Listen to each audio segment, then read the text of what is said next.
السلام علیکم ورحمۃ اللہ وبرکاتہ، نحمده ونصلی علی رسولہ الکریم، اما بعد فاعوذ باللہ من الشیطان الرجیم، بسم اللہ الرحمن الرحیم، رب اشرح لی صدری ویسر لی امری واحلل عقدۃ من لسانی یفقہوا قولی۔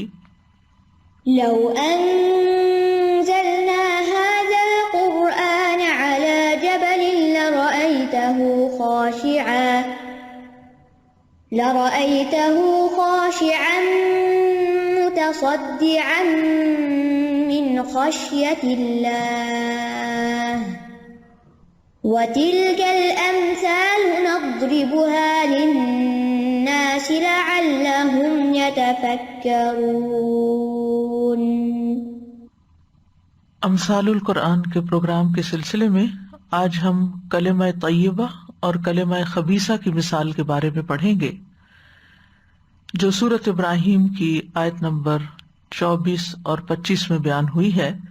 ارشاد باری تعالیٰ ہے، أَلَمْ تَرَ كَيْفَ ضَرَبَ اللَّهُ مَثَلًا كَلِمَةً طَيِّبَةً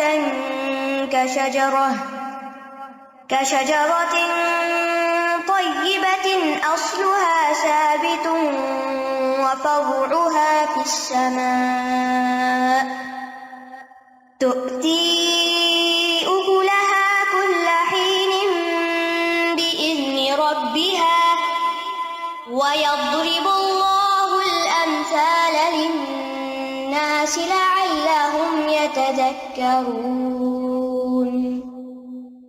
وَمَثَلُ كَلِمَةٍ خَبِيثَةٍ كَشَجَرَةٍ خَبِيثَةٍ اجْتُثَّتْ مِنْ فَوْقِ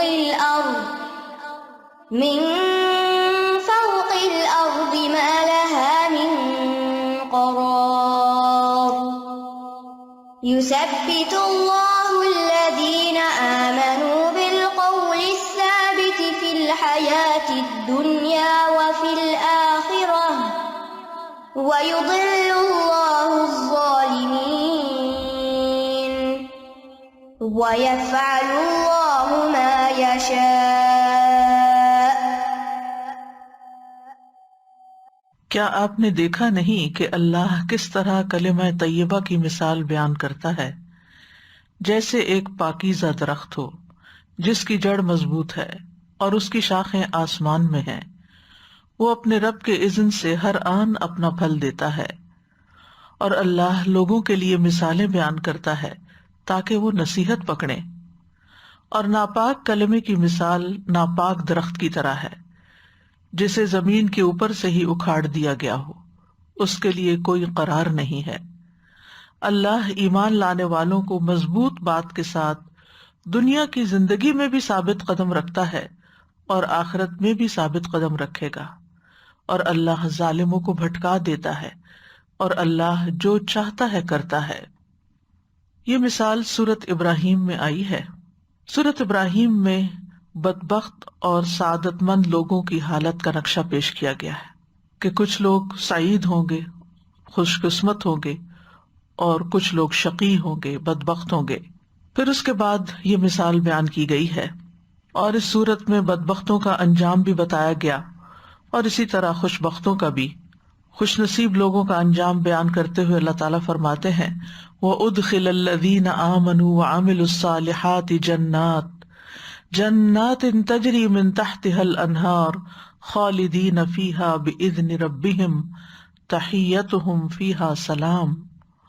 اور جو لوگ ایمان لائے اور انہوں نے نیک اعمال کیے، وہ ایسے باغوں میں داخل کیے جائیں گے جن کے نیچے سے نہریں بہتی ہیں، وہ ان میں اپنے رب کے اذن سے ہمیشہ رہنے والے ہوں گے، ان کی آپس کی دعا اس میں سلام ہوگی۔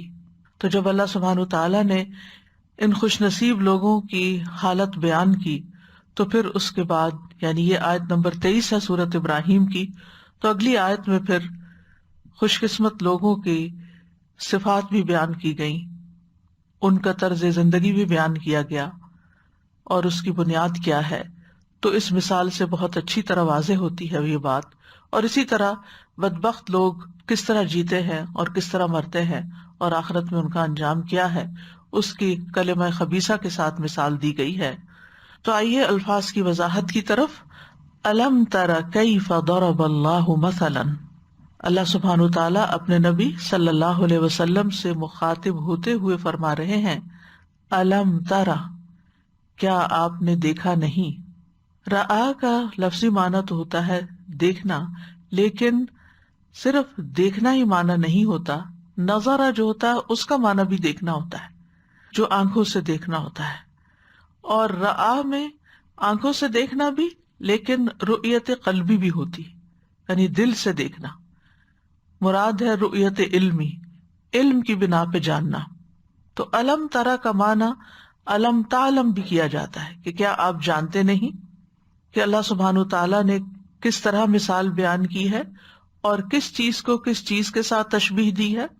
اور یہاں جو سوال کیا گیا ہے آ کے ساتھ، یہ حمزہ ہے اور یہ استفہام انکاری ہے، یعنی جس شخص کو علم نہ ہو اسے ایک طرح سے پوچھا جا رہا ہے کہ تمہیں علم کیوں نہیں، یعنی تمہیں یہ بات جان لینی چاہیے۔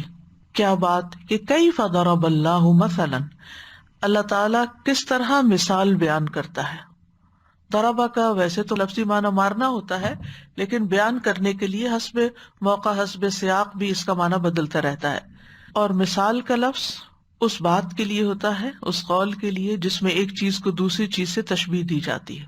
بعض اوقات ایک واقعے کو دوسرے واقعے سے، بعض اوقات ایک آبجیکٹ کو دوسرے آبجیکٹ سے، تو اس میں مثل کا لفظ بھی آتا ہے۔ یہ اس کی مثل ہے، یعنی جب ایک چیز بالکل دوسری چیز کی طرح ہوتی ہے تو اس کو مثل کہا جاتا ہے، لیکن ایک عمومی حالت جب بیان ہوتی ہے تو مثال کہلاتی ہے۔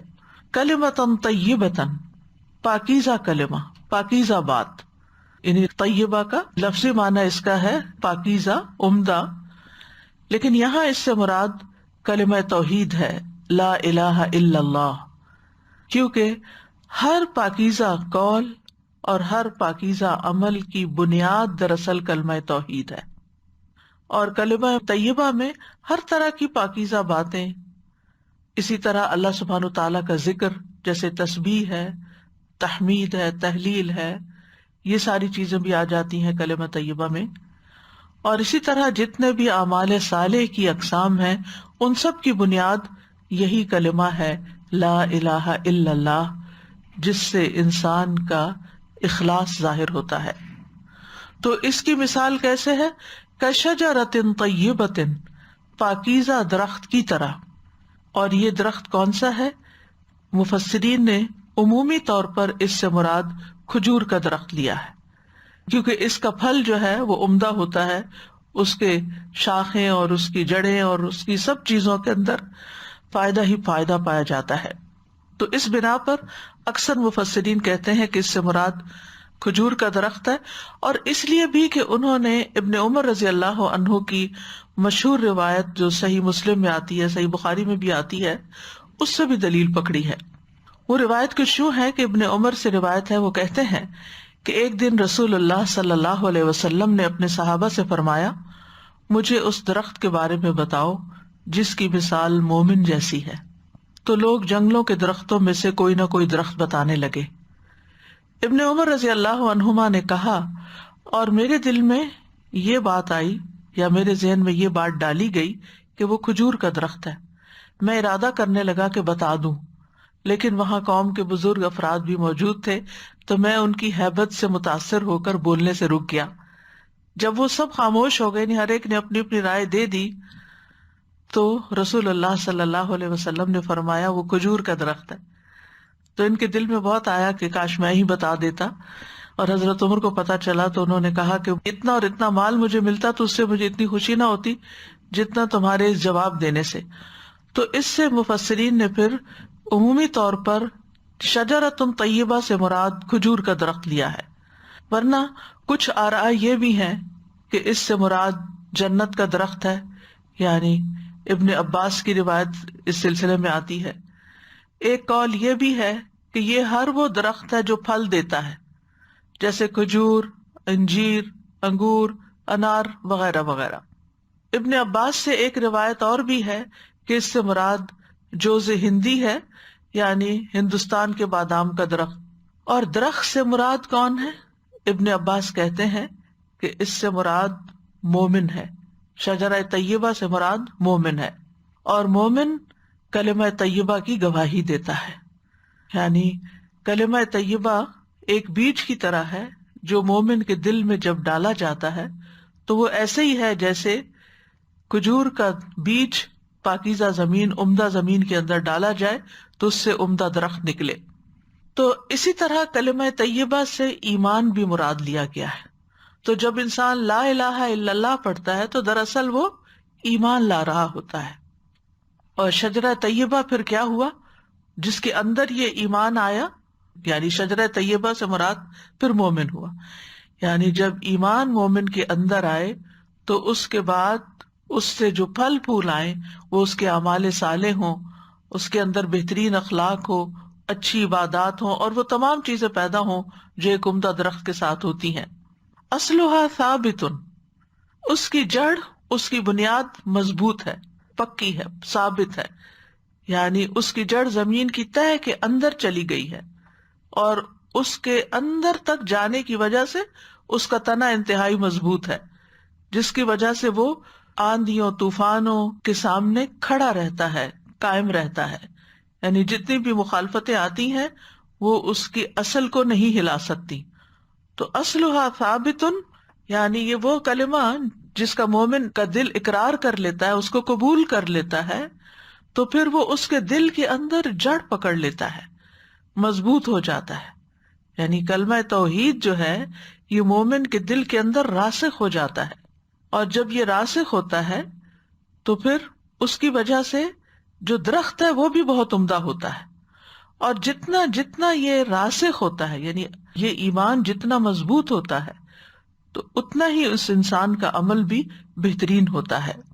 وَفَرْعُهَا فِي السَّمَاءِ، اور اس کی شاخیں آسمان میں پھیلی ہوئی ہوتی ہیں. فرع جس کی جمع فروع ہوتا ہے، مراد ہے اس کا اوپر والا بالائی حصہ، اس کی ٹہنیاں وغیرہ. افتراء کہتے ہیں اوپر چڑھتے جانے کو، اوپر اوپر جانے کو. فی السماء، سما سے ویسے مراد آسمان ہوتا ہے، لیکن یہاں بلندی بھی مراد ہے. جیسے کل کی مثال میں بھی ہم نے پڑھا، سما آسمان کے لیے، ہیون کے لیے بھی استعمال ہوتا ہے، اور سما بلند جگہ کے لیے بھی استعمال ہوتا ہے. یعنی بلندی کے لحاظ سے، اونچا ہونے کے لحاظ سے یہ آسمانوں کی طرف جاتا ہے. اور جو درخت جتنا اونچا جاتا ہے وہ اتنا ہی حسین منظر پیش کرتا ہے، اتنا ہی خوبصورت ہوتا ہے. یہ اس کے حسن و جمال کی علامت ہوتی ہے کہ وہ بہت اونچا چلا گیا ہے.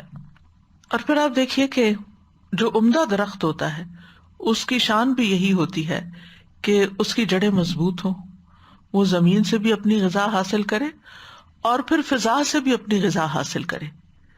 جدید تحقیق سے یہ بات بھی ثابت ہوئی ہے کہ جو بڑے درخت ہوتے ہیں وہ اپنی غذا کا صرف 5% زمین سے حاصل کرتے ہیں، باقی فضا سے حاصل کرتے ہیں.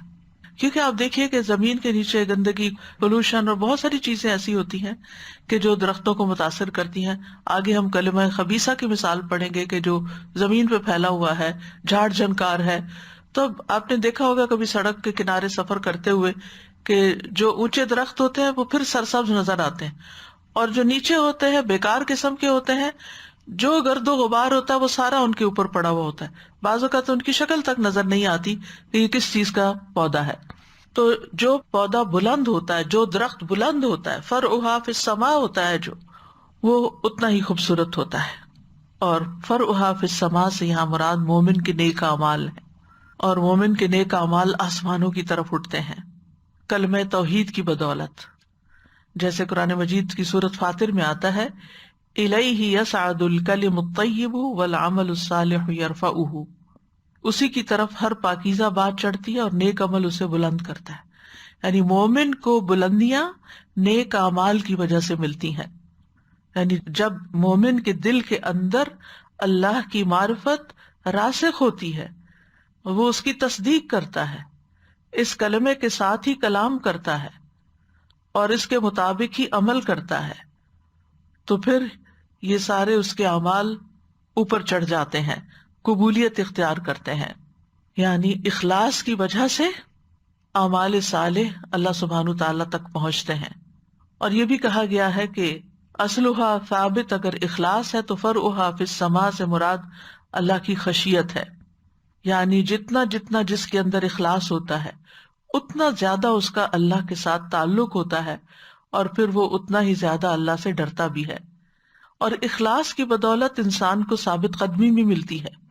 آپ دیکھیے کہ یوسف علیہ السلام کتنے حسین تھے، نوجوان تھے، اور اس وقت غلام بھی تھے، اور ایک انتہائی بڑی سٹیٹس کی عورت نے، کہا جاتا ہے ملکہ تھی اس وقت کی، جس نے ان کو برائی کی دعوت دی، اور اس کے اندر اس کی اتھارٹی بھی تھی اور اس کی شدت بھی تھی، اور اس نے ہر طرح کا انتظام بھی کیا تھا کہ وہ بہت اندر تک ان کو برائی کی دعوت دے رہی تھی.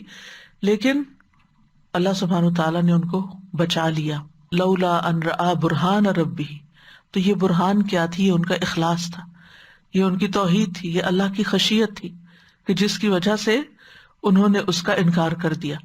ورنہ آپ دیکھیے کہ کوئی صورت بظاہر نظر نہیں آتی ایسے موقع پر کسی انسان کے انکار کرنے کی، اور ایسی عورت کو انکار کرنے کی جو ایک عام عورت نہیں ہے. لیکن یوسف علیہ السلام کو اللہ سبحانہ تعالیٰ نے ان کے اخلاص کی وجہ سے بچا لیا. تو بہرحال فرعھا فی السماء، اس سے ایک معنی یہ بھی لیا گیا ہے کہ اس سے مراد آسمانوں میں مومن کا تذکرہ ہے، یعنی مومن رہتا زمین پر ہے، اس کی جڑیں زمین میں ہیں، ابھی وہ زمین پر ہی کام کر رہا ہے، لیکن اس کا چرچا آسمانوں میں بھی ہے. یعنی جتنا جتنا جو شخص اخلاص کے ساتھ عمل کرتا ہے اتنا ہی اس کا ذکر ملائے اعلیٰ میں ہوتا ہے. اور خاص طور پر جب وہ اللہ کا ذکر کرتا ہے، فاذکرونی اذکرکم. ربیع بن انس سے مروی ہے، وہ کہتے ہیں کہ اس کا مطلب یہ ہے کہ اس کا تنا زمین میں گڑا ہوا ہے، اور وہ اصلھا ثابت کے ساتھ فی الارض بھی پڑھا کرتے تھے. وہ کہتے ہیں کہ یہ مومن ہے جس کی مثال بیان کی گئی ہے کہ وہ اللہ تعالیٰ کے لیے اخلاص اختیار کرتا ہے، اور پھر اس اخلاص پر مبنی عبادت کرتا ہے، یعنی دکھاوے کی عبادت نہیں کرتا. پھر اسی طرح ہم جانتے ہیں کہ تسبیحات جو ہیں وہ آسمانوں کی طرف اٹھتی ہیں. سنن ابن ماجہ کی روایت ہے، رسول اللہ صلی اللہ علیہ وسلم نے فرمایا، بے شک تم لوگ اللہ کی عظمت کا جو ذکر کرتے ہو، یعنی کلمہ طیبہ جو کہتے ہو، دوسرے لفظوں میں یعنی سبحان اللہ، لا الہ الا اللہ، الحمد للہ، تو یہ الفاظ عرش کے گرد چکر لگاتے ہیں. فرعھا فی السماء، ان کلمات کی ایسی بنبناہٹ ہوتی ہے جیسے شہد کی مکھیوں کی بنبناہٹ. یہ کلمات اپنے ذکر کرنے والے کی اللہ کے ہاں یاد دلاتے ہیں. کیا تم میں سے کوئی یہ پسند نہیں کرتا کہ اس کے لیے کوئی ایسا ہو یا ہمیشہ اللہ کے ہاں اس کی یاد دلائی جاتی رہے، یعنی جب تک وہ یہ اذکار کرتا رہے تو اس کی یاد وہاں پر موجود رہے. اسی طرح ہم جانتے ہیں کہ اللہ کے ذکر کے علاوہ قرآن مجید کی تلاوت جو ہے یہ بھی آسمانوں میں تذکرے کا سبب ہے. فرعھا فی السماء، یعنی یہ نیکیاں ایسی ہیں کہ جو آسمانوں تک جا پہنچتی ہیں. رسول اللہ صلی اللہ علیہ وسلم نے فرمایا، صحیح ترغیب و ترہیب کی روایت ہے کہ قرآن کی تلاوت اور اللہ عز و جل کے ذکر کو لازم کر لو، کیونکہ یہ آسمان میں تمہارے تذکرے کا باعث ہیں اور زمین میں تمہارے لیے نور اور روشنی کا سبب. یعنی اس سے تمہیں اپنی زندگی کی راہیں ملیں گی، نیکیوں کے مواقع ملیں گے، اچھے برے میں فیصلہ کرنے کی قوت ملے گی، کیونکہ نور سے چیزیں روشن ہوتی ہیں نا، اور نور کا برعکس اندھیرے ہیں. تو اندھیروں سے نکلنے کے لیے انسان کو نور چاہیے. تو یہ چیز انسان کے لیے، یہ ذکر جو ہے وہ انسان کے لیے نور کا باعث ہوتا ہے. پھر فرمایا تؤتی اکلھا کل حین باذن ربھا. تؤتی، وہ دیتا ہے، یعنی یہ درخت دیتا ہے، اکلھا، اپنا پھل. اکل کہتا ہے کھائی جانے والی چیز کو، اکلا کا معنی ہوتا ہے کھانا، اس نے کھایا. اور اکل وہ چیز جو کھائی جا سکے، یعنی اپنے ماکولات. ویسے تو درخت کے اوپر کئی طرح کی چیزیں لگتی ہیں، لیکن اکل سے مراد وہ چیزیں ہیں جو کھانے کے قابل ہوں. درخت پہ پتے بھی ہوتے ہیں، درخت پہ پھول بھی لگتے ہیں، درخت کے اوپر اس کے بڈز وغیرہ بھی ہوتے ہیں، بیج بھی ہوتے ہیں جو پک جاتے ہیں، پھل وغیرہ. لیکن یہاں اکل سے مراد کھانے کے قابل چیز. مراد یہ ہے کہ یہ نہایت عمدہ اور پاکیزہ درخت اپنا پھل نکالتا رہتا ہے. کب؟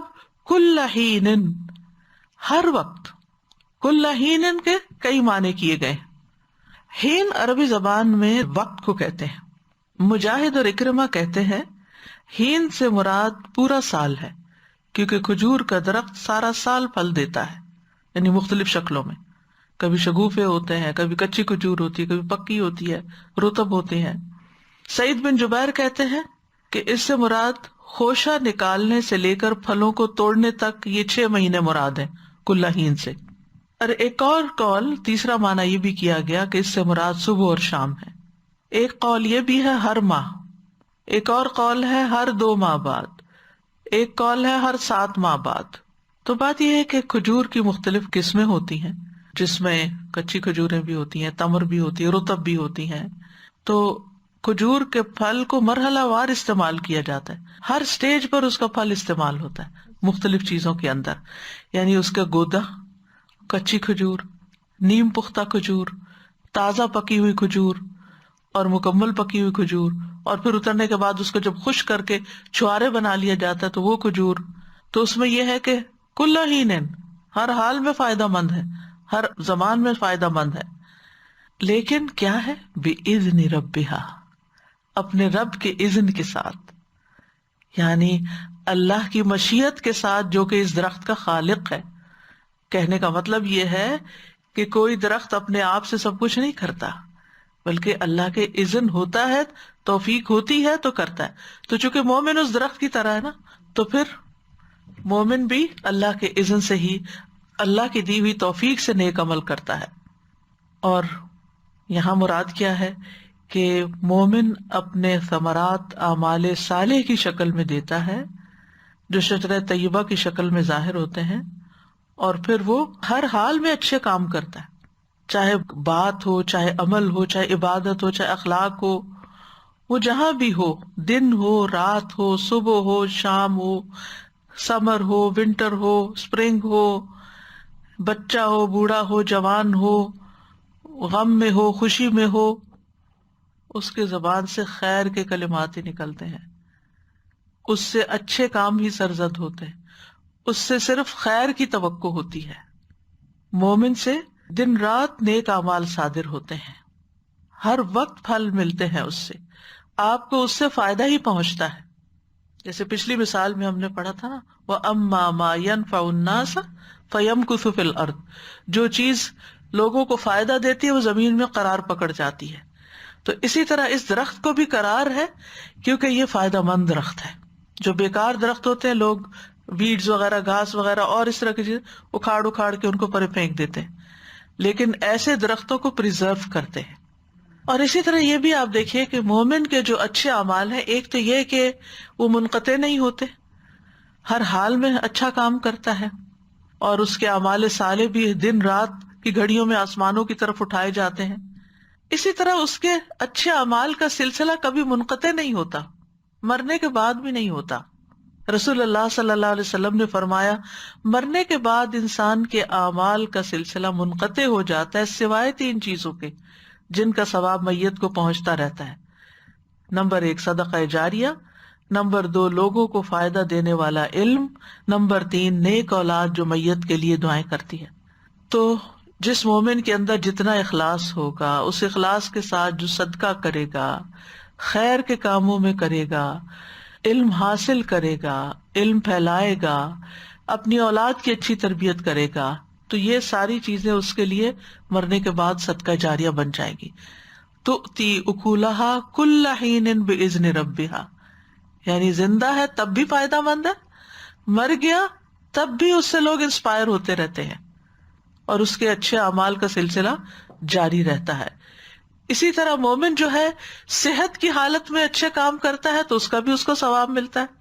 اگر وہ بیمار ہو جائے یا سفر پر ہو اور اس کے اچھے اعمال میں کچھ کمی آ جائے جو روٹین میں وہ کرتا ہے، مثلا نماز 4 رکعت کی بجائے 2 رکعت پڑھ رہا ہے سفر میں، یا بیماری کی حالت میں کھڑے ہونے کے بجائے بیٹھ کے پڑھ رہا ہے، یا لیٹ کے اور اشاروں سے پڑھ رہا ہے، تو بھی اس کا ثواب لکھا جاتا ہے.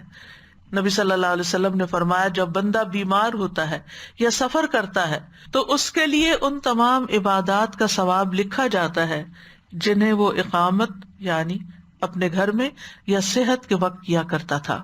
وَيَضْرِبُ اللَّهُ الْأَمْثَالَ لِلنَّاسِ، اور یہ مثالیں اللہ لوگوں کے لیے بیان کرتا ہے تاکہ وہ اس سے سبق سیکھے اور وہ بھی شجرہ طیبہ بنے، وہ بھی کلمہ طیبہ بولیں، وہ بھی اچھے اچھے کام کریں. لعلہم یتذکرون، تاکہ وہ نصیحت پکڑیں، سبق لیں، فائدہ اٹھائیں. کیونکہ جب انسان امیجن کرتا ہے ایسے درخت کو یا دیکھتا ہے اور اس کے فائدوں پر نظر ڈالتا ہے، اس کو دیکھ کے اس کا دل خوش ہو جاتا ہے، اس کے سائے میں وہ بیٹھتا ہے، اس کی وجہ سے ہوا اچھی ہو جاتی ہے، وہ اس کی خوراک کا سامان بنتا ہے، تو پھر انسان کے اندر بھی ایک انسپریشن آتی ہے اور وہ بھی یہ سب کچھ کرنا چاہتا ہے. اس کے برعکس وَمَثَلُ كَلِمَةٍ خَبِيثَةٍ، ایک خبیث کلمے کی مثال، ناپاک کلمے کی مثال، یعنی جو شرک پر مبنی ہو یا کفر پر مبنی ہو، وہ کیسا ہے؟ کَشَجَرَةٍ خَبِیثَةٍ، خبیث درخت کی طرح ہے. یہ کون سا درخت ہے؟ انس بن مالک کہتے ہیں کہ یہ تمبا کی بیل ہے. تمبا ایک درخت. دوسرا یہ کہ یہ وہ درخت ہے جو پیداوار ہی نہیں لاتا، یعنی اسے کچھ نہیں اگتا، کوئی پھل نہیں ملتا. ایک قول یہ بھی ہے کہ اس سے مراد کشوت ہے، یہ ایک جڑی بوٹی ہے. بہرحال یہ درخت خبیث درخت ہے. اس کے اگر پھل ہوں بھی تو وہ اتنے کڑوے ہوتے ہیں، اتنے خراب ذائقے کے ہوتے ہیں کہ جو بھی کھائے اس بدمزائی ہو جائے. آپ نے دیکھا ہوگا کہ بعض پھل اتنے کڑوے ہوتے ہیں کہ اگر وہ پاؤں کے نیچے رکھے جائے نا تو کڑواہٹ آپ کو منہ میں محسوس ہوگی. مجھے یاد ہے کچھ سال پہلے میرے چونکہ پاؤں میں تکلیف تھی تو کسی حکیم سے مشورہ کیا، بہت جانے پہچانے تھے، تو انہوں نے کہا کہ تمبا یا کوئی ایسی کڑوے پھل بتائے کہ وہ لے کے ان کو اچھی طرح کوٹ کے پھر پیسٹ بنا کے پاؤں کو اس میں رکھیں، اور یقین کریں کہ جب پاؤں اس میں رکھے تو اس کی کڑواہٹ زبان پہ. اسی لیے کہتے ہیں کہ روزے کی حالت میں ایسا کوئی کام نہیں کرنا چاہیے، کیونکہ کچھ کڑواہٹ ایسی شدید ہوتی کہ پینیٹریٹ کر جاتی ہے جسم کے اندر، کیونکہ باقی اعضاء تو ٹیسٹ بڈز نہیں رکھتے تو پتہ نہیں چلتا، لیکن وہی چیز جب خون کے ذریعے شاید زبان تک آتی ہے تو اس کا ذائقہ آپ کو محسوس ہونے لگتا ہے. اسی طرح کچھ لوگوں کی باتیں ایسی ہوتی ہیں، اتنی تلخ، اتنی تند و تیز، اتنی خبیث کہ وہ بات کر جائیں گے اور آپ دیر تک تڑپتے ہی رہ جائیں گے. کڑواہٹ ان کے منہ سے نکلے گی اور ٹیسٹ آپ کو مل رہا ہوگا. یعنی کفر اور شرک کے کلمات بھی سن کے آپ کا دل کٹ کے رہ جائے گا کہ یہ کس طرح کی بات انہوں نے منہ سے نکال دی. اسی طرح بد اخلاقی کی انتہا کہ ان کے منہ سے بس گالیاں ہی نکلتی ہیں، وہ چبھنے والے کانٹے ہی ہوتے ہیں. جب بولیں گے، جب کوئی بات کریں گے، ایسی کریں گے کہ آپ کو لگ جائے اور دیر تک بس آپ کے دل پہ وہی بات سوار رہے. یعنی بہت دفعہ ایسے ہوتا ہے نا کہ بعض لوگ کوئی ایسی بات کہہ جاتے ہیں کہ آپ اس سے پیچھا نہیں چھڑا سکتے، آپ چاہتے ہیں کہ بھول جائیں اس بات کو، لیکن پلٹ پلٹ کے آپ کے ذہن میں آتی، پلٹ پلٹ کے، اور آپ کو تکلیف دیتی رہتی، جیسے کوئی سانپ ہو تو بار بار ڈستا رہے. تو یہ شجرہ خبیثہ کی مثال ہے. بالکل ایسے ہی جیسے کوئی کانٹا بازو کے چپ کے، چاہے وہ چھوٹا سا ہی ہوتا نا، آپ نے دیکھو کہ چھلتر جس کو بولتے ہیں، چھوٹا سا چھلکا، بہت چھوٹا، وہ بھی جب چپ جاتا ہے نا انسان کو، تو جب تک وہ نکل نہیں جاتا انسان کو چین نہیں آتا، اور اگر انسان نکالے نا اور وہ اس کے اندر ہی رہ جائے تو آپ کی اسکن جو ہے وہ گلنا شروع ہو جائے گی. اس کو نکالنا بھی ضروری ہوتا ہے. اجتثت من فوق الارض، اس کو زمین کے اوپر سے اکھاڑ پھینکا گیا. اجتثت، اکھاڑ دیا گیا. اجتثت کا لفظ جو ہے یہ جث سے ہے، جیم سا تھا اس کا روٹ ہے. ہر اس چیز پر اس کا اطلاق ہوتا ہے جو زمین سے بلند ہو جائے.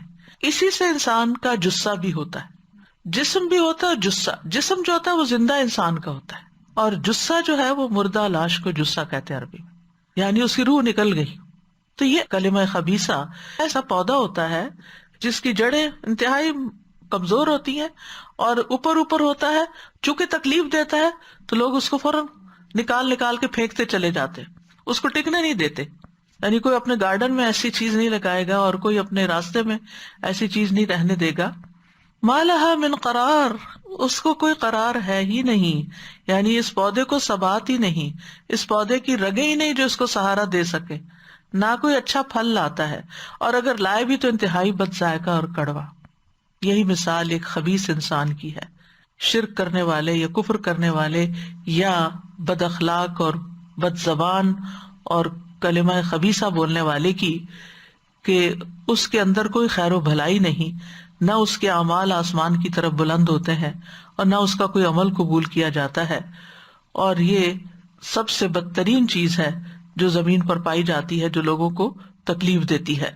تو جس طرح اس درخت سے فائدہ نہیں اٹھایا جاتا، اسی طرح شرک کرنے والا اگر کوئی اچھے اعمال کرتا بھی ہے، یعنی بعض اوقات ایسے ہوتا ہے نا کہ ایسے پودے دور پار کہیں جنگلوں میں لگے ہوئے تو دیکھ ایک منظر اچھا لگتا ہے، تو ایسے شرک اور کفر کرنے والوں کے بعض اعمال بڑے مزین لگتے ہیں، لیکن وہ قیامت کے دن ان اعمال سے کوئی فائدہ نہیں اٹھا سکے گا، اس کے اعمال دنیا میں ہی برباد ہو جائیں گے، یا ان کی جزا یہیں پر اس کو مل جائے گی یا ختم ہو جائیں گے۔ یثبت اللہ الذین آمنوا، اللہ تعالیٰ ثابت قدمی عطا کرتا ہے ان لوگوں کو جو ایمان لائے، یعنی اللہ اپنے مومن بندوں کو ثبات عطا کرتا ہے، جو کامل طور پر دل سے ایمان لاتے ہیں، زبان سے اس کی تصدیق بھی کرتے ہیں اور جوارح سے عمل بھی کرتے ہیں، کیونکہ حقیقی ایمان جو ہوتا ہے نا، اس کا ثمرہ اعمال کی صورت میں ظاہر ہوتا ہے۔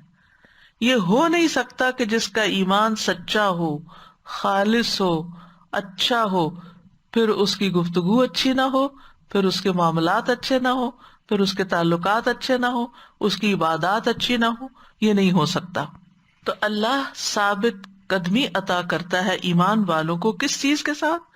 بالقول الثابت، ثابت بات کے ساتھ، مضبوط بات کے ساتھ، یعنی کلمہ شہادت اور کلمہ اخلاص کے ساتھ، عقیدہ توحید کے ساتھ، فی الحیات الدنیا و فی الآخرہ، دنیا کی زندگی میں بھی اور آخرت میں بھی، یعنی دنیا کی زندگی سے اس کی وہ زندگی مراد ہے جو وہ اس زمین پر بسر کرتا ہے، اور آخرت سے مراد سب سے پہلا مرحلہ آخرت کا جیسے قبر ہے، یعنی قبر میں جو سوال جواب اس سے کیے جاتے ہیں وہاں وہ ثابت قدمی عطا کرتا ہے۔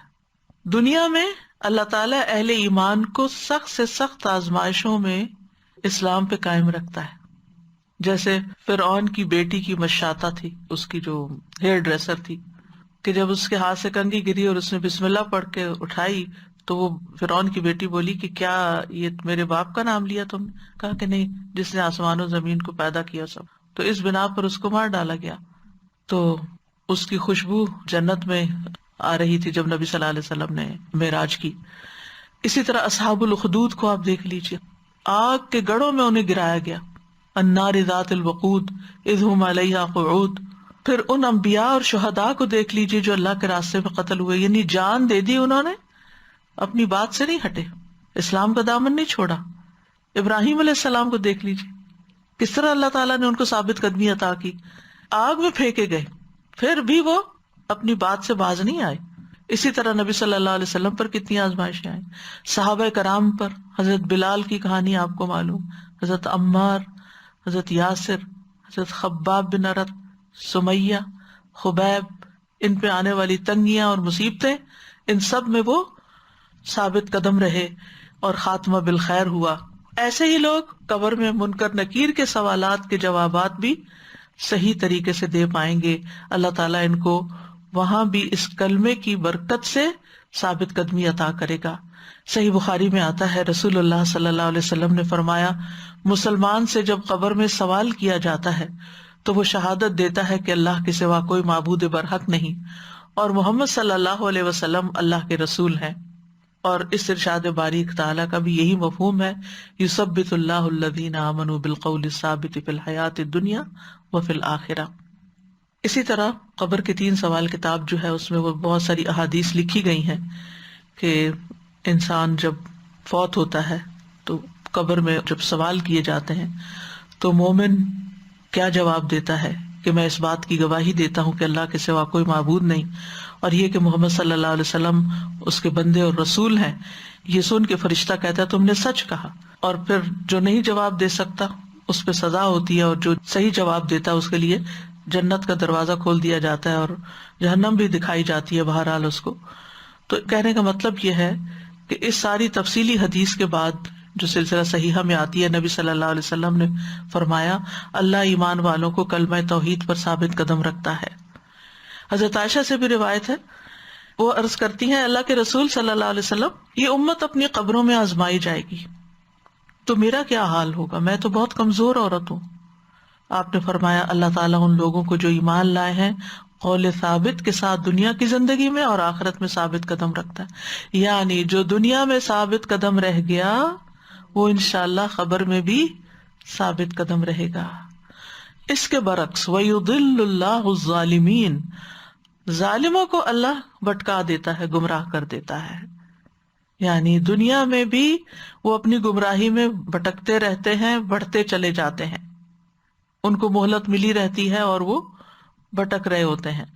اور اسی طرح قبر میں بھی سوال کا جواب دینے میں وہ کنفیوز ہو جائیں گے، صحیح جواب نہ دے سکیں گے.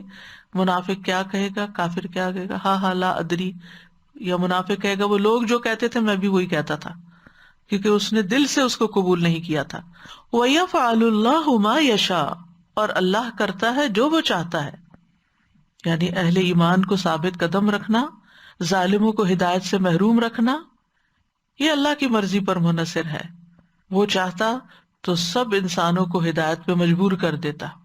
وَلَوْ شَاءَ لَهَدَاكُمْ أَجْمَعِينَ، لیکن اس نے انسانوں کو چوائس دی.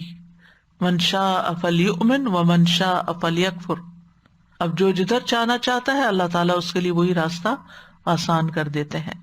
تو بہرحال یہ مثالیں جو ہیں، یہ ایک کلمہ طیبہ کی مثال ہے اور ایک کلمہ خبیثہ کی مثال ہے. تو بہت ہی عمدہ مثال ہے جس سے ہمیں زندگی کا ایک بہترین پہلو سمجھ میں آتا ہے، اور وہ یہ کہ ہماری زندگی میں کلمہ طیبہ، کلمہ اخلاص، کلمہ توحید، لا الہ الا اللہ کی بہت بڑی اہمیت ہے. اس کے بغیر نہ کوئی عمل قبول ہے اور نہ کوئی عمل درست ہو سکتا ہے.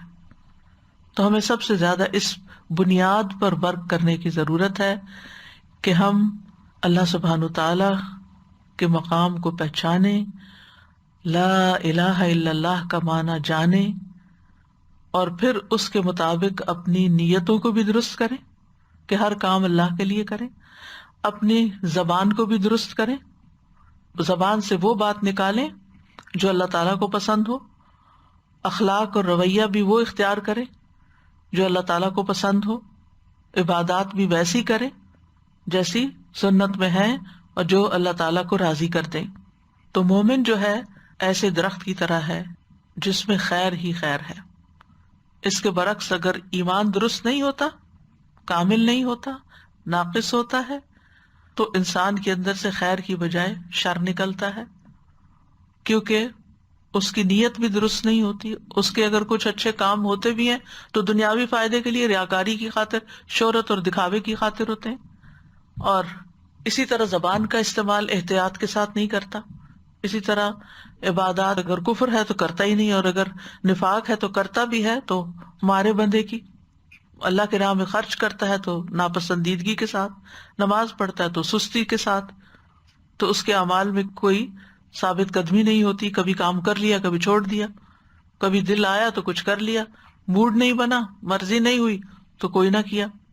تو مضبوط درخت جو ہوتا ہے وہ اصول کے اوپر ہوتا ہے، لیکن جو کمزور اور خبیث درخت ہوتا ہے اس کو کوئی قرار نہیں ہوتا، اس کے اندر کوئی استقامت نہیں ہوتی. تو اس مثال سے سب سے اہم اور بنیادی بات ہمیں یہ پتہ چلتی ہے کہ ہماری زندگی میں سب سے قیمتی چیز لا الہ الا اللہ ہے، کلمہ طیبہ ہے. رسول اللہ صلی اللہ علیہ وسلم نے فرمایا ایمان کی 70 یا 60 سے کچھ اوپر شاخیں ہیں، جن میں سب سے افضل لا الہ الا اللہ کہنا ہے. ایمان کی شاخیں ہیں یہ. سب سے بہترین ذکر لا الہ الا اللہ ہے. لا الہ الا اللہ جس نے کہا تو ایک دن یہ کلمہ اسے مصائب سے نجات دلائے گا. اس سے پہلے جو ہو چکا وہ ہو چکا، یہ نبی صلی اللہ علیہ وسلم کا فرمان ہے. پھر سچے دل سے جو اللہ کو پکارتا ہے اس پر آسمانوں کے دروازے کھل جاتے ہیں. ابو ہریرہ کہتے ہیں نبی صلی اللہ علیہ وسلم نے فرمایا جب بھی بندہ خالصتاً لا الہ الا اللہ کہتا ہے اپنے غم کی حالت میں یا اللہ کو یاد کرتے ہوئے، تو آسمان کے دروازے کھول دیے جاتے ہیں اس کے لیے، اور یہاں تک کہ وہ عرش تک جا پہنچتا ہے جب تک کبیرہ گناہوں سے بچتا رہے. یعنی اگر کبیرہ گناہ نہیں کرتا تو یہ لا الہ الا اللہ اس طرح قبولیت پاتا ہے. پھر اسی طرح نبی صلی اللہ علیہ وسلم نے فرمایا جس نے لا الہ الا اللہ وحدہ لا شریک لہ لہ الملک و لہ الحمد وہو علی کل شیء قدیر، اپنے دل سے خالص ہو کر کہا، زبان سے اس کی تصدیق بھی کی، اس کے لیے آسمان کے دروازے کھول دیے جاتے ہیں، حتیٰ کہ اللہ تعالیٰ زمین میں اس کے کہنے والے کی طرف دیکھتا ہے، جس کی طرف اللہ نے دیکھ لیا اس بندے کا یہ حق ہے کہ وہ اس کے مطالبے کو عطا کر دے۔ یعنی اس کے بعد جو دعا کی جاتی، یہاں یاد رکھیں جو رات کے وقت اگر آنکھ کھلے تو جو دعا پڑھتے ہیں اور پھر اللہ سے بخشش مانگتے ہیں تو اللہ تعالیٰ اس بندے کو بخش دیتا ہے، یا کوئی دعا مانگتے ہیں تو وہ دعا قبول ہوتی ہے۔ نبی صلی اللہ علیہ وسلم نے فرمایا کہ جبریل فرعون کے منہ میں مٹی ڈالنے لگے اس ڈر سے کہ وہ لا الہ الا اللہ نہ کہہ دے اور اللہ تعالیٰ اس پہ رحم نہ کر دے۔ یعنی موت کے وقت بھی اگر کوئی لا الہ الا اللہ سچے دل سے کہہ دیتا ہے تو اس کی بخشش ہو جاتی ہے۔ یہ جان و مال کی حفاظت کا باعث ہے۔ اگر موت کے وقت اس کلمے کو ادا کیا جائے اور اسی پہ فوت ہو تو اس پہ جہنم کی آگ حرام ہو جائے گی، اور یہ کلمہ لا الہ الا اللہ ہے۔ قبر میں یہی کلمہ کام آئے گا، یعنی جب مسلمان سے قبر میں سوال ہوگا اور وہ گواہی دے گا کہ لا الہ الا اللہ محمد الرسول اللہ، تو اس کو وہاں ثبات ملے گا۔ یہ صحیح بخاری میں آتا ہے۔ پھر اسی طرح جس وقت ابو طالب کا انتقال ہونے لگا تو رسول اللہ صلی اللہ علیہ وسلم ان کے پاس تشریف لے گئے اور فرمایا اے چچا آپ لا الہ الا اللہ کہہ دیجئے تاکہ میں آپ کے لیے اللہ کے ہاں جھگڑ سکوں، نہیں آپ کی شفاعت کروں۔ تو گویا یہ کلمہ شفاعت کے قابل بناتا ہے۔ نبی صلی اللہ علیہ وسلم نے فرمایا قیامت کے دن میری شفاعت کی سعادت سب سے زیادہ اسے حاصل ہوگی جس نے لا الہ الا اللہ خلوص سے کہا۔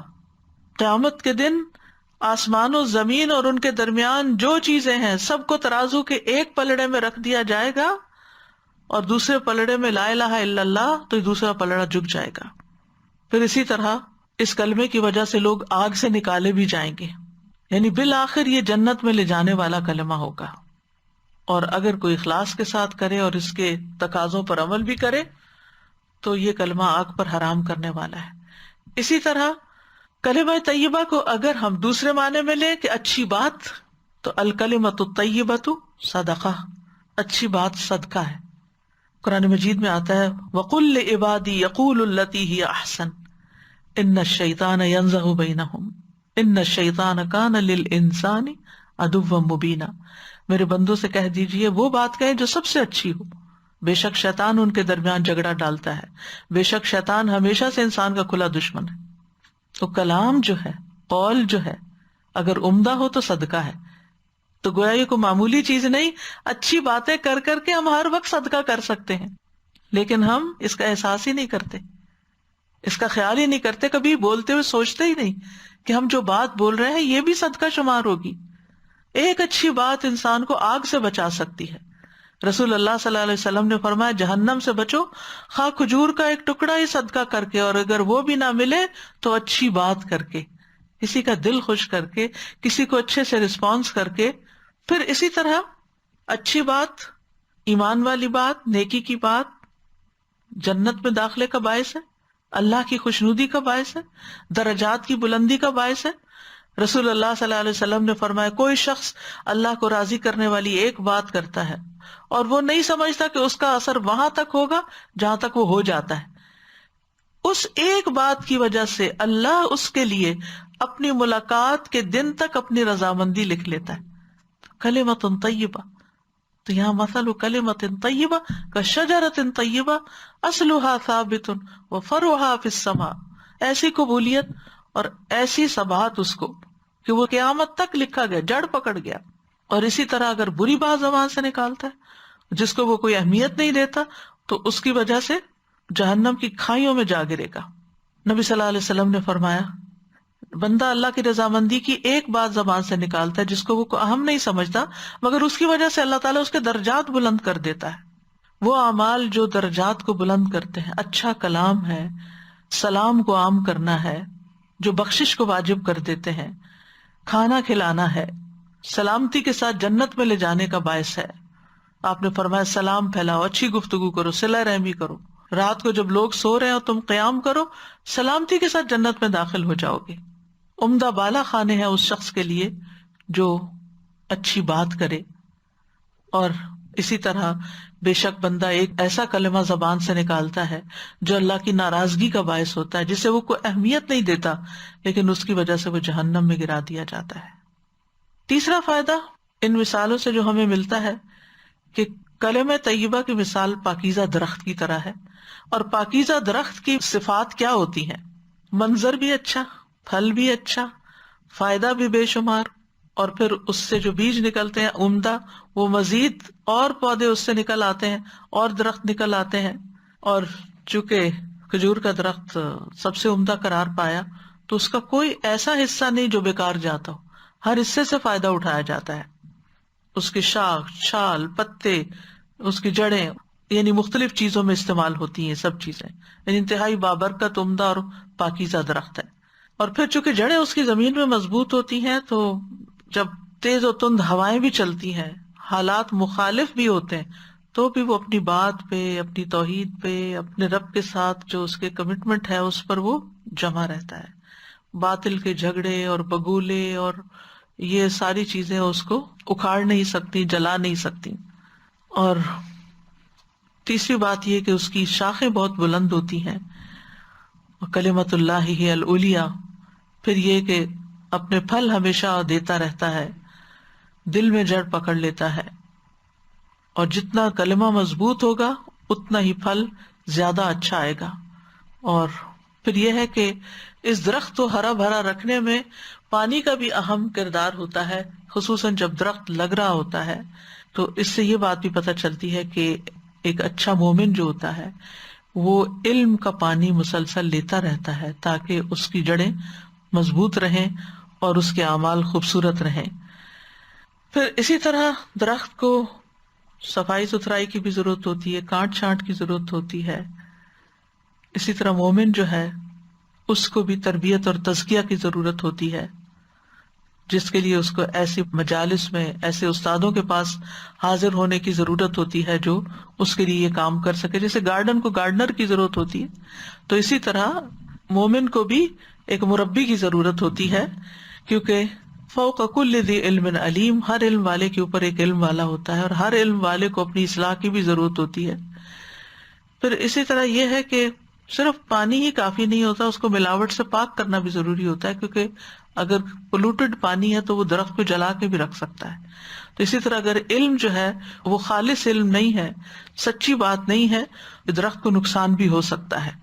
پھر یہ ہے کہ شجرہ طیبہ ہو یا مومن ہو، دونوں ہی سراسر فائدے کے ہیں، دونوں کی جو تشبیہ ہے دونوں کے فائدوں کی وجہ سے ہے۔ یہ صرف فائدہ دیتے ہیں، نقصان نہیں دیتے۔ احسان کا معاملہ کرتا ہے مومن، خرابی نہیں کرتا، دینے والا ہوتا ہے، لینے کا لالچ نہیں ہوتا۔ اسی طرح پرہیزگاری اختیار کرتا ہے، چھپ کے بھی برائیاں نہیں کرتا، لوگوں کے ساتھ اچھا سلوک کرتا ہے، ان کی برائیوں سے درگزر کرتا ہے، کسی کو دیتا بھی ہے تو اخلاص کے ساتھ دیتا ہے، بدلے یا شکر گزاری کے ارادے سے نہیں دیتا۔ کھجور کا درخت سیدھی قامت والا ہوتا ہے، اس میں قوت اور مضبوطی ہوتی ہے، سچا مومن بھی اپنے دین میں طاقتور ہوتا ہے۔ پھر اسی طرح خود بھی ہدایت یافتہ ہوتا ہے اور لوگوں کو بھی ہدایت کی طرف بلاتا ہے۔ جیسے کھجور کا درخت اپنے اندر بھی خوبصورتی رکھتا ہے، یا جو بھی عمدہ درخت ہے، اور دوسروں کو بھی اپنے پھل دیتا چلا جاتا ہے۔ تو جو نفع بند مومن ہوتا ہے وہ ہمیشہ اپنی ذات سے دوسروں کو خیر پہنچاتا رہتا ہے۔ پھر اسی طرح یہ ہے کہ کھجور جو ہے اس کے اندر مٹھاس ہوتی ہے نا، پھل میں، تو مومن کا جو الٹیمیٹ آؤٹ کم ہوتا ہے نا، اس کے اندر مٹھاس ہوتی ہے، یعنی اس کی بات میں مٹھاس ہے، اس کے معاملے میں، اس کے رویے میں۔ یعنی آپ جب اس کے ساتھ معاملہ کریں گے تو آپ کو پتا ہوگا کہ اس سے خیر ہی ملے گی مجھے، یعنی آپ اس سے بات کریں تو آپ کو مزہ آ جائے، آپ اس کے ساتھ بیٹھے تو آپ کو خوشی ہو، آپ اس کے ساتھ مل کے کام کریں تو اس کے ساتھ کام کرنا خوشگوار ہو۔ یعنی کچھ لوگ اتنے ایزی گوئنگ ہوتے ہیں، وہ کسی بات کو مسئلہ نہیں بناتے، آپ ان سے کسی قسم کا تعاون مانگیں وہ فوراً تعاون کرنے کو تیار ہوتے ہیں۔ وَيُؤْثِرُونَ عَلَىٰ أَنفُسِهِمْ وَلَوْ كَانَ بِهِمْ خَصَاصَةٌ، دوسروں کو اپنے اوپر ترجیح دیتے ہیں خواہ خود بھوکے ہی کیوں نہ ہوں۔ خود بھی کسی چیز کے ضرورت مند ہوتے ہیں لیکن دوسرے کی ضرورت کو زیادہ مد نظر رکھتے ہوئے اس کی طرف تعاون کا ہاتھ بڑھاتے ہیں۔ اسی طرح آپ دیکھیے کہ کھجور اٹ سیلف جو ہے، یعنی کہ اس کے اندر مٹھاس تو ہے، غذائیت بھی ہے۔ رسول اللہ صلی اللہ علیہ وسلم نے فرمایا جس گھر میں کھجور نہیں وہ اس گھر کی مانند ہے جس میں کوئی کھانا نہیں. یعنی یہ پانچواں فائدہ ان مثالوں میں سے. حضرت عائشہ فرماتی ہیں رسول اللہ صلی اللہ علیہ وسلم نے فرمایا، اے عائشہ، جس گھر میں کھجور نہ ہو گھر والے بھوکے ہیں. آپ نے 2 یا 3 بار یہ بات فرمائی. نبی صلی اللہ علیہ وسلم کی پسندیدہ اور محبوب غذاؤں میں سے مکھن اور کھجور تھا، اسی لیے کچھ لوگ ان دونوں کو اکٹھا کر لیتے ہیں. اور بعض اوقات آپ کے گھر میں کھانے کو کچھ نہیں ہوتا تھا، صرف پانی اور کھجور ہوتی تھی. 2 مہینے کھانا نہیں پکتا تھا اور کھجور پانی پر ہی گزارا ہوتا رہتا تھا. اللہ اکبر. ہم روزہ رکھنا ہو تو کیا کیا اہتمام کرتے ہیں، اور یہ نہ ہو تو روزہ افطار نہیں ہو سکتا، اور وہ نہ ہو تو رکھا نہیں جا سکتا. بہترین سحری ہے کھجور. نبی صلی اللہ علیہ وسلم نے فرمایا کھجور مومن کی بہترین سحری ہے. نبی صلی اللہ علیہ وسلم روزہ بھی کھجور سے افطار کرتے تھے، اگر تازہ ہوتی تو ٹھیک، ورنہ خشک، اگر خشک بھی نہ ملتی تو پانی کے چند گھونٹ پی لیتے تھے. اسی طرح کھجور کا صدقہ کرنا بھی بڑا فائدہ مند ہے. کھجور کا دینا وہ بھی بڑے خیر کی بات ہے. یعنی آپ نے فرمایا کھجور کا ٹکڑا دے کر ہی اپنے آپ کو آگ سے بچا لو.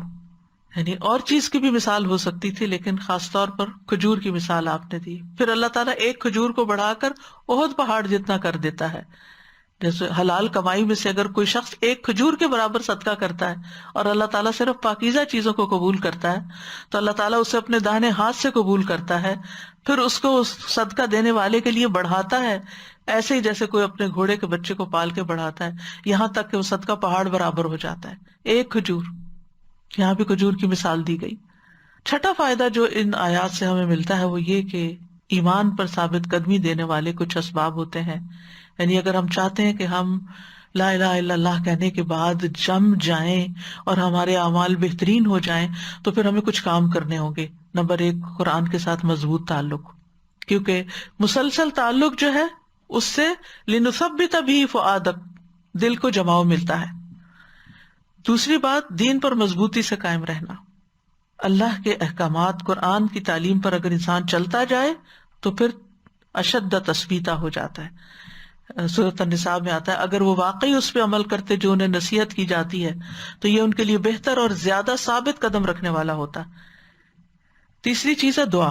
ربنا لا تزغ قلوبنا بعد اذ ہدیتنا ربنا افرغ علینا صبرا وثبت اقدامنا. پھر چوتھی چیز ہے انبیاء کے واقعات میں غور و فکر کرنا.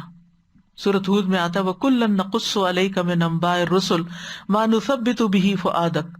ہم رسولوں کی خبروں میں سے ہر وہ چیز آپ سے بیان کرتے ہیں جس کے ساتھ ہم آپ کے دل کو ثابت قدم رکھتے ہیں. یعنی سیرت الانبیاء پڑھیے، قصص الانبیاء پڑھیے ثابت قدمی کے لیے. پانچویں چیز ہے اللہ کا ذکر کرنا، کیونکہ ذکر کے اندر بہت عجیب و غریب تاثیر ہے اور یہ دین کے اوپر انسان کو ثابت قدم رکھتی ہے. آپ صلی اللہ علیہ وسلم نے فرمایا اس شخص کی مثال جو اپنے رب کا ذکر کرتا ہے اور جو نہیں کرتا زندہ اور مردہ کی طرح ہے. ایک جگہ پر آتا ہے سورۃ انفال میں یا ایھا الذین آمنوا اذا لقیتم فئۃ فاثبتوا واذکروا اللہ کثیرا لعلکم تفلحون. اے لوگو جو ایمان لائے ہو، جب تم کسی گروہ کے مقابل ہو تو جمے رہو اور اللہ کو بہت یاد کرو تاکہ تم فلاح پاؤ. چھٹی چیز ہے نفس کے ساتھ جہاد کرنا، اپنی ویڈز کو نکالتے رہنا، خواہشات اور شبہات اور شہوات سے نبرد آزما ہوتے رہنا. پھر یہ کہ اللہ کے راستے میں کوشش کرنے والوں کا ساتھ دینا. اچھی صحبت، یعنی ایسی صحبت کہ جو آپ کو ایمان پر تقویت دے. آپ بھولیں تو آپ کو اللہ کی یاد دلائے، آپ سے غلطی ہو تو آپ کی غلطی کی اصلاح کی جائے. اور حقیقت میں ایک بہت بڑی غنیمت ہے. یعنی اچھا ساتھی ملنا، کسی کا کہنا ہے کہ اگر یہ خرید کر بھی حاصل کیا جا سکتا ہو تو انسان کو اپنا انتہائی قیمتی سرمایہ خرچ کر دینا چاہیے اچھے ساتھی کی تلاش میں. اللہ کے رسول صلی اللہ علیہ وسلم پر وحی آتی تھی، لیکن آپ کو بھی کیا کہا گیا؟ وَاصْبِرْ نَفْسَكَ مَعَ الَّذِينَ يَدْعُونَ رَبَّهُمْ بِالْغَدَاةِ وَالْعَشِيِّ. تو ہمیں تو اس سے بھی زیادہ ضرورت ہے کہ ہمارے لیے نیک صحبت ہو، اچھے دوست ہوں جو ہمیں نیکی کی تلقین کرتے رہیں، ہماری غلطیوں پر ہمیں یاد دہانی کراتے رہیں. پھر یہ کہ اللہ کے راستے میں کوشش کرنا، دین کی خدمت کرنا. والذین جاہدوا فینا لنہدینہم سبلنا وان اللہ لمع المحسنین. جو لوگ ہمارے راستے میں کوشش کریں گے ہم انہیں ضرور اپنے راستے دکھائیں گے، اور بے شک اللہ یقینی طور پر نیکی کرنے والوں کے ساتھ ہے. وَلَيَنْصُرَنَّ اللَّهُ مَن يَنْصُرُهُ. اللہ ضرور ان لوگوں کی مدد کرے گا جو اس کے دین کی مدد کرتے ہیں. اور آخری چیز ہے اس میں آخرت کی یاد. انسان اگر اپنی آخرت کو یاد رکھے تو دنیا اس کے سامنے حقیر ہو جائے گی، اور جب حقیر ہوگی تو پھر انسان کلمہ خبیثہ سے بھی بچے گا، پھر انسان بری باتوں سے پرہیز کرے گا جو اس کے دین کو نقصان دینے والی ہوں گی۔ بہت سی چیزوں سے انسان اپنی آخرت کے ڈر کی وجہ سے، آخرت کے انجام کی فکر کی وجہ سے بچتا ہے، شہوات، شبہات، شکوک سے اور خواہشات سے اپنے آپ کو روکتا ہے تاکہ وہ آخرت میں ناکام نہ ہو۔ اللہ سبحانہ وتعالی ہمیں عمل کی توفیق عطا فرمائے۔ کرنے کے کام یہ ہے کہ ہم لا الہ الا اللہ پر ورک کریں، اس کی شرائط کو بجا لائیں، اس کا علم حاصل کریں، اس کا یقین حاصل کریں، اس کے تقاضوں کے اوپر جھک جائیں اللہ کے سامنے، سچے دل سے اس کو اختیار کریں، اخلاص کے ساتھ اللہ کی عبادت کریں، اللہ اور اس کے رسول کی محبت ہر چیز سے بڑھ کر اپنے دل میں ہو، اور باقی چیزوں کا جو اس کے علاوہ ہیں ان کی عبادت کا انکار کریں۔ تو اللہ سبحانہ وتعالی ہمیں بہترین عمل کی توفیق عطا فرمائے۔ سبحان اللہ والحمد للہ ولا الہ الا اللہ واللہ اکبر، لا الہ الا اللہ واللہ اکبر، لا الہ الا اللہ وحدہ لا الہ الا اللہ ولا شریک لہ، لا الہ الا اللہ لہ الملک ولہ الحمد، لا الہ الا اللہ ولا حول ولا قوۃ الا باللہ، لا الہ الا اللہ وحدہ لا شریک لہ، لہ الملک ولہ الحمد وہو علی کل شیء قدیر۔ اللہم انی اسألک الہدی والتقی والعفاف والغنی، اللہم آت نفسی تقواها وزکها انت خیر من زکاها انت ولیها ومولاها، اللہم توفنا مسلمین واحینا مسلمین والحقنا بالصالحین غیر خزایا ولا مفتونین، ربنا آتنا فی الدنیا حسنۃ وفی الآخرۃ حسنۃ وقنا عذاب النار، ربنا لا تزغ قلوبنا بعد اذ ہدیتنا وہب لنا من لدنک رحمۃ انک انت الوہاب، ربنا افرغ علینا صبرا وثبت اقدامنا وانصرنا علی القوم الکافرین۔ اللہم اشف مرضانا ومرضی المسلمین، یا اللہ تمام بیماروں کو صحت عطا فرما، سب لوگ جنہوں نے دعاؤں کے لیے کہہ رکھا ہے ان کی دعائیں قبول فرما، یا اللہ ہر حاجت مند اور ہر ضرورت مند کی ضرورت پوری فرما۔ اللہ ہمیں دن دگنی رات چگنی ایمان اور عمل صالح میں ترقی عطا فرما، آخر دم تک صحت اور سلامتی کے ساتھ ایمان پر کلمہ توحید پر قائم رہنے کی توفیق دے۔ ربنا تقبل منا انک انت السمیع العلیم وتب علینا انک انت التواب الرحیم، وصلی اللہ تعالی علی خیر خلقہ محمد وعلی آلہ واصحابہ واہل بیتہ اجمعین برحمتک یا ارحم الراحمین۔ الہی آمین۔ ألم تر كيف ضرب الله مثلا كلمة طيبة كشجرة طيبة أصلها ثابت وفرعها في السماء تؤتي أكلها كل حين بإذن ربها ويضرب الله الأمثال للناس لعلهم يتذكرون ومثل كلمة خبيثة كشجرة خبيثة اجتثت من فوق الأرض ما لها من قرار۔ السلام علیکم ورحمۃ اللہ۔ میں یہ کہنا چاہ رہی تھی کہ دیز آر لائک کلمہ خبیثہ is like weeds. Sometimes it looks good too when you look it from far away, it looks so beautiful, but it ruins the plants around it. آس پاس کے لوگوں کے لیے بھی تکلیف ہوتا ہے نا کلمہ خبیثہ، یعنی ایک اچھا بھلا انسان ہوتا ہے نا، اگر اس کی دوست اور کمپنی جو ہے نا وہ خراب لوگوں کی ہو، جو پھر اس کا ایمان بھی ہلا کے رکھ دیتے ہیں اور اس کے اندر بھی وہ اچھے اخلاق پنپنے نہیں دیتے۔ کبھی باہر سے اچھے بھی لگ سکتے ہیں، بالکل، باہر سے وہ ویسے تو دیکھنے میں گرین ہی ہوتے ہیں، وہ بھی خبیث جو ہوتے ہیں۔ سسا یہ آج پتا چلا کہ اللہ سبحانہ تعالیٰ جھانکتے ہیں، یعنی اللہ سبحانہ تعالیٰ دیکھتے ہیں۔ اگر ہمیں یہ پتا چل جائے کہ تسبیحات کی وجہ سے اتنا بڑا ہمیں ہم اللہ کی درجہ، توجہ میں اور دوسرا یہ کہ اللہ سبحانہ تعالیٰ ثبت کر دیتے ہیں اپنی رضامندی کو، قیامت تک لکھ دیتے ہیں اس کے لیے. یعنی جیسے اسٹیمپ پیپر مل گیا کہ آپ کیتے پر اللہ تعالیٰ راضی ہو گیا. سبحان اللہ. یہ کس وجہ سے ہوتا ہے کہ ہم اچھی بات انسان منہ سے نکالتا ہے تو، اور انسان کو پتہ بھی نہیں ہوتا کہ اس نے کتنی اچھی بات کہہ دی ہے. یعنی اصل میں اچھے درخت کے پاس آپ جب جائیں گے نا آپ کو اچھی چیز ہی ملے گی، آپ کا دل بھی خوش ہوگا، آپ کے پھل بھی اچھے ہوں گے. تو مومن سے بھی یہی مطلوب ہے کہ اس سے کوئی ملے، اس کے پاس کوئی بیٹھے تو اس سے اس کو خیر ہی ملے.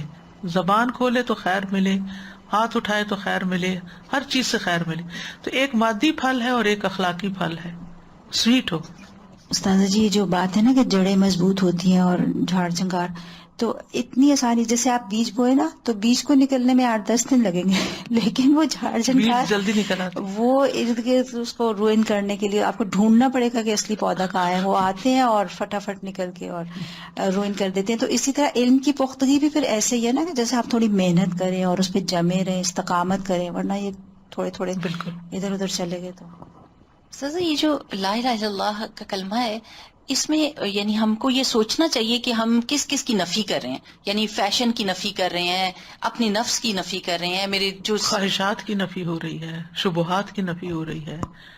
سچ جی آپ نے ابھی یہ فرمایا تھا کہ وہ جو ہے پاؤں اگر اس میں ڈالتے ہیں تو اس کا ٹیسٹ جاتا ہے زبان پہ. تو if we soak our feet in water, what is it like?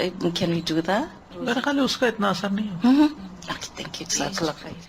Vicks کا بھی آتا ہے، پاؤں پہ لگائے تو منہ پہ آتا ہے. ہاں کچھ چیزیں زیادہ پینیٹریٹ کرتی ہیں. وآخر دعوانا ان الحمد للہ رب العالمین. سبحانک اللہم وبحمدک اشہد ان لا الہ الا انت استغفرک واتوب الیک. السلام علیکم ورحمۃ اللہ وبرکاتہ.